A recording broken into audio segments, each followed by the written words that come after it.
Pregnant सास। जमाना कितना भी बदल जाए, इतना भी नहीं कि बहू घर आए और सास गर्भवती दिख जाए। देखो मीरा, माँ का पूरा ख्याल रखना है, उनसे अब काम नहीं होता है। क्यों, क्या हो गया है? तुम्हारी माँ तो हट्टी कट्टी दिख रही है, पूरी शादी में घोड़ी की तरह नाची है, अब क्यों काम नहीं होता उनसे? वो माँ प्रेग्नेंट है ना, बच्चा होने वाला है। मैं कभी भी भाई बन जाऊंगा इस साल के अंत तक। क्या बोल रहे हो? वो सर पर हाथ रखकर बैठ जाती है। यार, पहले क्यों नहीं बताया? कैसा मजाक है ये?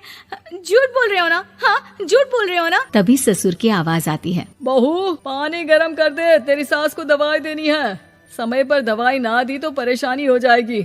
और हाँ, जरा काजू पीस कर दूध में मिलाकर ले आना। तेरी सास खुद से तो अपनी संभाल करेगी नहीं। हे भगवान, ये मैं क्या सुन रही हूँ? ये ससुर जी को क्या हो गया है? मैं क्या सोच कर आई थी? हाय रे, मैं तो किसी को मुंह भी नहीं दिखा पाऊंगी। अब ये रोना धोना बाद में करना, पहले गर्म पानी कर दो, माँ को दवाई देनी होगी। और हाँ, रात को माँ के पैरों में तेल लगा देना। बहू को गुस्सा आ जाता है, वो बड़बड़ करती किचन में जाती है जहाँ उसका ससुर खड़ा होता है। एक बड़ी जिम्मेदारी है हम सबके सरों पर। इस उम्र में माँ बनना खतरे से खाली नहीं होता। हाँ हाँ पता है, तो क्यों बन गई माँ? अरे खतरे से कम नहीं है तो क्या जरूरत थी लल्ला पैदा करने की?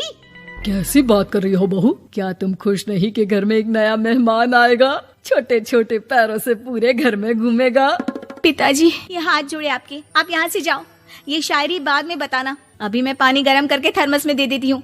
सारा दिन पिलाते रहो गरम पानी। और हाँ, ये बच्चे की बात बार बार मुझसे कोई नहीं करेगा। बहू का पारा अब चढ़ा ही रहता था। वो काम तो सारा करती, लेकिन किलस किलस कर। मीरा सारे काम से फुर्सत पाकर बैठी होती है कि माँ का फोन आ जाता है। बेटा, बहुत बड़ी जिम्मेदारी है तेरे सर पर, अच्छे से निभाना।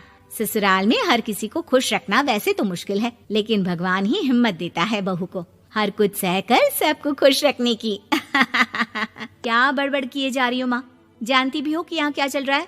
मेरी सास, अरे तेरी सास तो देवी है देवी। कितने खुश हो रहे थे सारे तेरी सूरत देख देख कर। पता नहीं जैसे बहू नहीं कोई मन मांगी मुराद मिल गई हो उन लोगों को। अरे बात तो पूरी सुनो। मन मांगी मुराद तो पूरी हुई है।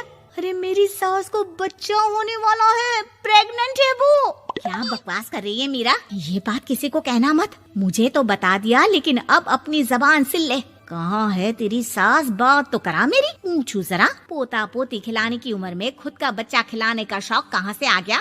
और आया भी तो बताना तो चाहिए था। अब क्या नाक कटाने के लिए हम लोगों से रिश्ता जोड़ा है?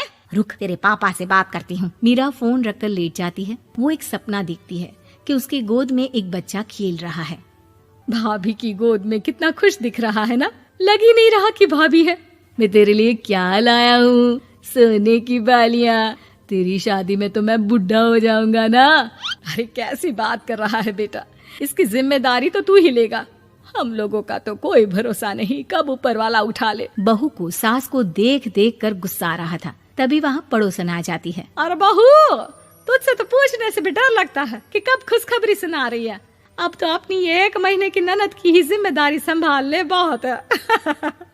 अपने जेवर भी रख देना और पैसे भी जमा करना शुरू कर दे। वो बात आगे बढ़ाती उससे पहले ही बहू जोर से चिल्लाकर उठ जाती है। नहीं नहीं नहीं नहीं, मैं अपने जेवर किसी को नहीं दूंगी। अरे कौन ले रहा है तुम्हारे जेवर? तुम औरतें भी ना सपने में भी जेवर ही संभालती रहती हो। मैंने जो सपना देखा है ना, सुनोगे तो होश उड़ जाएंगे।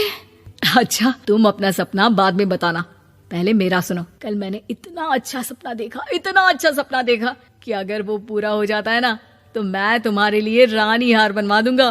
बहू अब सारे गम भूलकर पति का सपना सुनने में लग जाती है। अरे क्या सपना था, बताइए ना। बोलिए भी तो, क्या सपना है? मैं पूरा कर दूंगी अगर बात रानी हार की है तो। बोलिए बोलिए। मैंने रात को सपना देखा कि माँ को बेटी हुई है और मुझे बहन। सच्ची, इस घर में बेटी हो जाए तो मैं तो झूम ही उठूं। मीरा का मुंह बन जाता है। वो चुप हो जाती है और सपने की बात याद करती है कि बेटी हुई तो उसे ही अपने गहने उसे देने होंगे।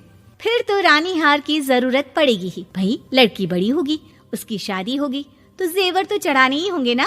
कहाँ से आएंगे वो? कितने समझदार हो तुम मीरा। मैंने भी यही सोचकर तुम्हारे लिए रानी हार लेने का सोचा था। अरे फूटी किस्मत मेरी जो ऐसा परिवार मिला। मेरे पापा की तो मैं अभी क्लास लगाती हूँ, जो सब जानते हुए भी ऐसे परिवार में मेरी शादी कर दी। बहू पिता को फोन लगाने ही वाली होती है कि ससुर की फिर से आवाज आती है। बहू गरम पानी ले आ जल्दी, थर्मस में खत्म हो गया है। बाद में खबर लेती हूँ मैं पापा की, पहले सास को गर्म पानी दिया हूँ। बहू अभी किचन में काम कर ही रही थी कि मीरा के मम्मी पापा आ जाते हैं। वो हाथ में ढेर सारे फल लेकर आते हैं। मीरा के पिता मीरा के ससुर से कहते हैं, लीजिए भाई साहब, ये फल रखिए, बहन जी को खिला दीजिएगा। वैसे कैसी है उनकी तबीयत?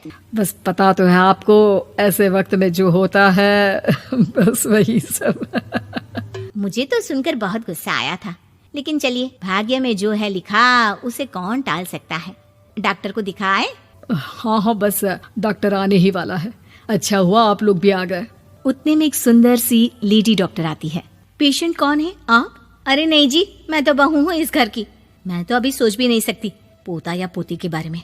अभी तो मेरी सास ही। अरे चुप हो जाना, देख तो ले, डॉक्टर है ये, किसी के भी सामने गुस्सा फोड़ देती है।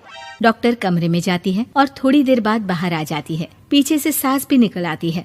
हे भगवान, इतना दुख तो किसी को भी ना दे जितना मुझे दिया है। देखिए बहन जी, आप लोगों को तो ये सोचना भी नहीं चाहिए था।